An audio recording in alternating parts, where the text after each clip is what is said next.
여러분, 화가 날 때 어떻게 반응하세요? 소리부터 지르고 보시나요? 아니면 꾹 참고 속으로만 곱씹는 편인가요? 놀라지 마세요. 이 단 하나의 질문만으로도 여러분의 팔체질을 어느 정도 가늠할 수 있다는 사실, 오늘은 바로 그 놀라운 기준, 화날 때 드러나는 성격으로 팔체질을 구분하는 자가진단 테스트를 소개해 드리겠습니다. 먼저 첫 번째, 팔체질 자가진단 테스트, 왜 성격으로도 가능한가부터 따져보겠습니다. 오늘 이야기는 우리가 흔히 알고 있는 성격 유형 테스트와는 다릅니다. 팔체질 자가진단 테스트에서는 성격이 단순한 기질이 아니라 장부 기능의 구조적 차이를 반영하는 생리적 표현으로 봅니다. 쉽게 말하면 화를 참지 못하는 성격은 간 기능이 약하거나 양적 기운과 근기가 강한 체질의 신호일 수 있다는 거죠. 즉, 팔체질 이론에 따르면 특정 감정의 분출은 각 장부의 대소 강약에 따라 달라집니다. 그래서 오늘은 바로 화내는 방식을 통해서 팔체질을 어떻게 진단할 수 있는지를 알려드리겠습니다. 단 이 테스트는 참고용입니다. 절대적 기준은 아니란 점 꼭 기억해 주세요. 먼저 분노 폭발형 한태양인과 열태양인, 즉 금양체질입니다. 이 두 체질의 공통점은 화를 참기 어렵다는 점입니다. 반드시 밖으로 터뜨려야 속이 시원하죠.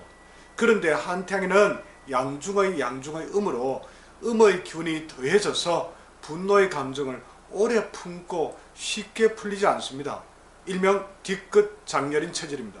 반면 열태양인 금양은 양적 성향이 가장 강해서 빠르고 폭발적으로 화를 냈다가도 금세 잊어버리는 편입니다. 하여튼 이 두 체질은 단단하고 굳센 근기의 특징 때문에 대체로 원칙주의자들이 많습니다. 그래서 부당한 억압이나 비논리적, 비합리적 행동을 겪게 되면 참지 못하는 성격이죠. 팔체질 자가진단 테스트에서 이처럼 강한 자존심과 분노 표현은 양적 기운이 강한 태양인 금체질의 대표적인 특징입니다. 다음은 열소양인 톰체질입니다. 이 체질도 대체로 화를 잘 냅니다. 왜냐하면 음중의 양중의 양으로 양의 기운이 강하고 간 기능이 약하기 때문입니다. 하지만 비위가 강해서 분노의 감정을 반복해서 생각하지 않고, 게다가 본질이 음입니다. 그래서 화를 쉽게 터뜨리지만 금세 또 사라지기도 합니다. 불처럼 타올랐다가도 바람처럼 사라지는 체질, 싸우고 난 뒤에도 금방 아무 일 없었던 것처럼 행동할 수 있는 사람, 이게 바로 열소양인 톰의 감정 패턴입니다. 팔체질 자가진단 테스트에서는 이 빠른 분출, 빠른 회복이 중요한 단서가 됩니다.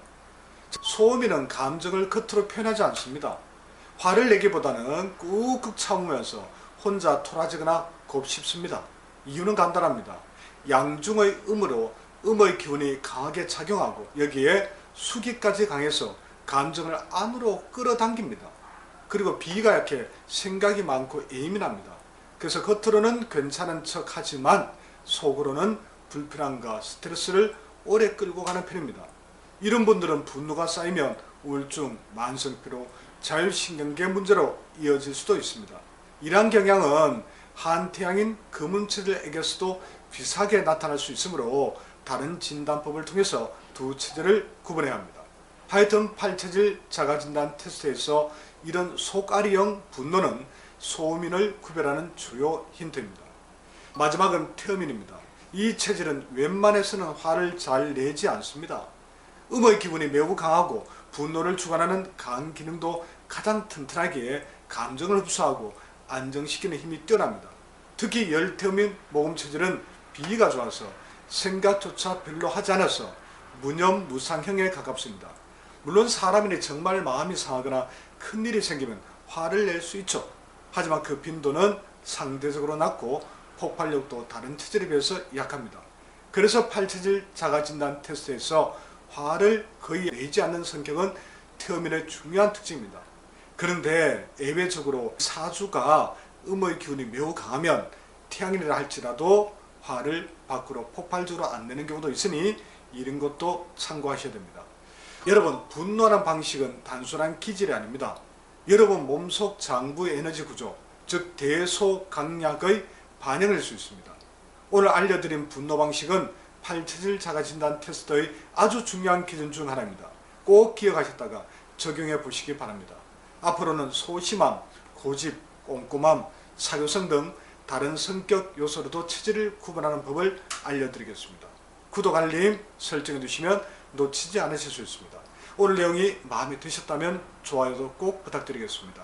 감사합니다.